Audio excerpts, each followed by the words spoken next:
Praise the lord. ప్రభు నామానికి స్తుతి కలుగును గాక. దేవుడు మన జీవితంలో ఎన్నో అద్భుతాలు చేస్తూ ఎన్నో కార్యాలను జరిగిస్తూ ఆయన నామానికి మహిమ తెచ్చుకుంటాడు. అయితే కార్యములు ఎందుకు మన జీవితంలో జరగట్లేదు? అనుకున్న సమయానికి కార్యాలు ఎందుకు సఫలపరచబడట్లేదు? ఎందుకు నీ జీవితంలో కార్యం ఆలస్యం అవుతుంది? దేవుని వాక్యం సెలవిస్తుంది.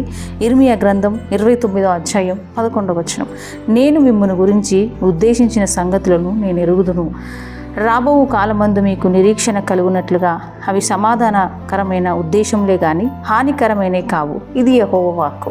దేవుని స్తోత్రం. మన గురించి ఉద్దేశించిన సంగతులను ఆయన ఎరిగి ఉన్నాడు. రాబో కాలమందు మనకు నిరీక్షణ కలుగునట్లు సమాధానకరమైన ఉద్దేశంలే కానీ హానికరమైనవి కావు. ఎందుకు శ్రమ మన జీవితంలో నుంచి తొలగిపోవట్లేదు? నీ లైఫ్లో ఎందుకు అనారోగ్యము ఇంకా తొలగించబడట్లేదు? ప్రతి కార్యం ఎందుకు ఆలస్యం అవుతుంది అంటే, చాలామంది ఏమంటారంటే, నాకు దేవుడికి మొరపెట్టడం రావట్లేదు, నేను ఎంత ప్రార్థించినా నాకు జవాబు రావట్లేదు, నా ప్రార్థన దేవుడు వినట్లేడు, అసలు దేవుడు ఉన్నాడా? ఎందుకు నన్ను ఇంత శ్రమ పెడుతున్నాడు? ఎందుకు నా జీవితంలో ఇంత రోదన పెడుతున్నాడు అని నువ్వు అనుకుంటున్నావు. ప్రియ దేవుని కుమార్తె, ప్రభు అంటున్నాడు, ఈరోజు ఆలస్యం అవుతుందంటే నీ జీవితంలో అద్భుతం జరగడానికే రాబో సమయంలో, అంటే రాబో కాలంలో దేవుడు ఏమంటున్నాడంటే, రాబో కాలమందు మీకు నిరీక్షణ కలుగునట్లు ఓర్పు సహనం మనం కలిగి ఉండడానికే మనకు పరీక్షలు జరుగుతూ ఉంటాయి. ఈ పరీక్ష జరుగుతున్న టైంలో మనకు ఓర్పు సహనం లేనప్పుడు మన జీవితంలో మనము దేవుని ఎదుట నిలబడలేము. నీలో ఓర్పు సహనం ఎప్పుడైతే ఉంటుందో నిరీక్షణ, విశ్వాసం అనేది నీ జీవితంలో బలపరచబడుతుంది. చాలామందికి ఓర్పు ఉండదు, సహనం ఉండదు. ఇట్లా ప్రేయర్ చేయగానే అట్లా కార్యం జరిగిపోవాలి, ఇట్లా దేవునికి మొర పెట్టగానే అట్లా జవాబు రావాలి. అంత ఈజీగా ఎందుకు అవుతుంది?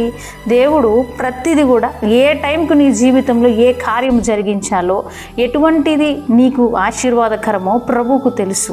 మనము ఏదైనా కూడా అంత కొద్ది సమయం వరకే, మరి ఈ రోజు వరకు, ఇప్పుడు వరకు మనం బ్రతికున్నామంటే దేవుని కృప.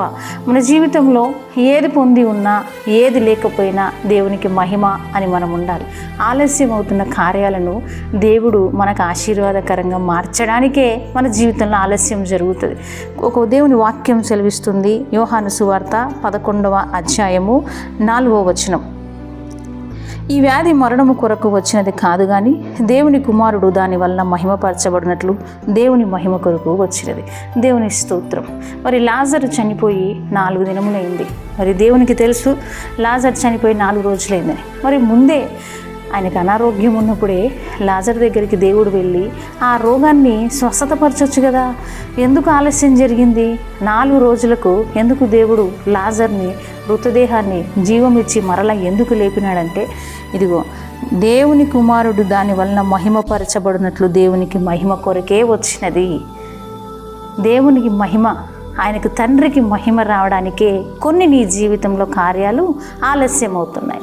ఈరోజు నువ్వు అనుకుంటున్నావు, ఎందుకు ఆలస్యం అవుతుంది, ఎందుకు ఆలస్యం అవుతుంది, ఇంకా ఎందుకు ఈ కార్యం జరుగుతలేదు, ఇంకా ఎందుకు నా లైఫ్లో ఈ రోగము వెళ్ళట్లేదు, ఇంకా నా బిడ్డలు ఎందుకు మారట్లేదు, ఇంకా నా భర్త ఎందుకు మారట్లేదు, ఎన్ని సంవత్సరముల నుంచి ప్రార్థన చేస్తున్నాను అయినా కూడా నా జీవితంలో మార్పు లేదు, కార్యాలు లేవు, అద్భుతాలు లేవు, ఆశీర్వాదాలు లేవని నువ్వు అనుకుంటున్నావు. అయితే నువ్వు తట్టుకోగలిగినంత వరకే, అంటే ఇక నీ వల్ల కాదు, నువ్వు వెయిట్ చేసి ఇక నీ వల్ల కాక నువ్వు తిరిగి వెళ్ళిపోతున్నావు కదా. ఇక దేవుడు నీకు ఎదురుగా వచ్చాడు. దేవునికి స్తోత్రం. ప్రియ దేవుని కుమారుడా, దేవుడు అంటున్నాడు, నువ్వు అలసిపోయి ఉన్నావేమో, సొమ్మసిల్లిపోయి ఉన్నావేమో. అయితే ప్రభు అంటున్నాడు, ఇదిగో నేనే నీ దగ్గరికి వస్తున్నాను, నా సమయం ఆసన్నమైంది అంటున్నాడు. ఆయన కార్యములు మహాఘనమైనవి, అద్భుతమైన కార్యములు, ఆయన భీకరమైన కార్యములు చేసే దేవుడు. ఆయనకు అసాధ్యం అంటూ ఏమీ కూడా లేదు. మనం అనుకుంటాం మనుషులమో దేవుడి కార్యం చేయట్లేదు, ఇది ఆయన వల్ల కాదేమో అనుకుంటున్నావేమో. దేవుడు అంటున్నాడు, ఎన్ని సంవత్సరాల నుంచి జరగకుండా, ఆశీర్వాదాలు లేకుండా నువ్వు నిలబడి ఉన్నావేమో, ఈరోజు అలిసిపోయి పడిపోయినావేమో. అయితే నిన్ను లేవనెత్తుటకు దేవాది దేవుడు నీ దగ్గరికి వస్తున్నాడు. నీ జీవితంలో ఆగిపోయిన కార్యములను దేవుడు జరిగించబోతున్నాడు. నీ జీవితంలో జరగలేదు ఈ కార్యం ఇప్పటి వరకు, ఇక జరగదు, ఇక వీరికి బ్లెస్సింగ్ బ్లెస్సింగ్స్ రావని ఎంతమంది అనుకున్నారో, అయితే దేవుడు అంటున్నాడు, అయితే డోర్ ఓపెన్ అయ్యింది, ఆశీర్వాదానికి ద్వారాలు తెరవబడినాయి. దేవుని మహిమార్థకరమే నీ జీవితంలో కార్యాలు ఆలస్యమైనవి. ఆయనకు మహిమ రావడానికే నీ కార్యాలు ఆగిపోయినాయేమో. ఈరోజు ప్రభు అంటున్నాడు, ఈ వాక్యం వింటున్న ప్రియ సహోదరి సహోదరుడా, నిన్ను బలమైన ఆశీర్వాదముతో లేపబోతున్నాడు. ఆలస్యము నీకు బలమైన ఆశీర్వాదమే. ఈ ఘనమైన కార్యాలు జరిగించడానికే దేవుడు మన కొరకు బలమైన రీతిగా మనని ఆశీర్వదించుటకే వస్తున్నాడు. ఆయన నీ జీవితంలో ఆయన బాహువు చాపి ఉన్నాడు. ఇక ఆగిపోయిన ఆశీర్వాదాలు మొదలవుతున్నాయి. ఇప్పటి వరకు ఆలస్యమై వెయిట్ చేసి నిలబడి ఉన్న నీతో ప్రభు అంటున్నాడు, ఇక నువ్వు భయపడకు, నేను నీ దగ్గరికి వచ్చినాను, ఇక నేనే ముందుండి నడిపించబోతున్నాను అంటున్నాడు. మనం అలసిపోయిన స్థితిలో ఉన్నప్పుడు మనం ఎవరిదో ఒకరి సపోర్ట్ తీసుకుంటాం. నిలబడలేనప్పుడు స్టెబిలిటీగా, మనము బాగా సిక్గా ఉన్నప్పుడు, మనకు ఓపిక లేనప్పుడు, ఇక నా వల్లగా అది ఓపిక లేదు, ఇక నేను ఈ బాధలు భరించలేను, ఇక నాకు ఈ టార్చర్ వద్దు, ఇక నేను పడలేను అనుకున్న టైంలో ఎవరన్నా వచ్చి మనకు సహకరిస్తే చాలా సంతోషం అవుతుంది. మన శరీరంలో శక్తి లేనప్పుడు, మనం నిలబడడానికి కూడా ఓపిక లేనప్పుడు పక్కన వారి సపోర్ట్ తీసుకొని మనం ముందుకు వెళ్తాం, వారిని పట్టుకొని. అయితే నువ్వు అలాంటి సిచ్యువేషన్లో ఉన్నవేమో, ఈరోజు ప్రభువే నీకు ఆధారంగా ఉండబోతున్నాడు. దేవుడే నీ కుడి పక్కన నీకు బలాన్ని ఇచ్చి ఆయనే నిన్ను నడిపించబోతున్నాడు. నువ్వు అలసిపోయి సలసిపోయి మనసంతా విరిగిపోయి వేదన పడి నిరాశగా ఉన్న నీతో ఈ ఉదయంకాల సమయం ముందు నా ప్రభు అంటున్నాడు, నీ జీవితంలో కార్యాలు మొదలు పెట్టబోతున్నాను, ఆగిపోయిన ఆశీర్వాదాలు జరగబోతున్నాయి, ఆశీర్వదించబోతున్నాను అంటున్నాడు.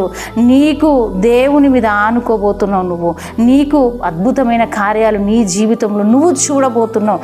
నీ మీద నిండారులమైన ఆశీర్వాదాలు కుమ్మరించబడును గాక.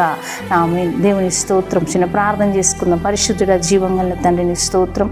ఇదిగో బిడ్డలు ఎంతమంది కార్యాలు జరగక ఎదురు చూస్తున్నారో, ప్రతి కార్యము జరుగుటకు కృప చూపించి బిడ్డలందరినీ బ్లెస్ చేసి ముందుకు నడిపించమని యేసు నామములో అడుగుచున్నాం తండ్రి.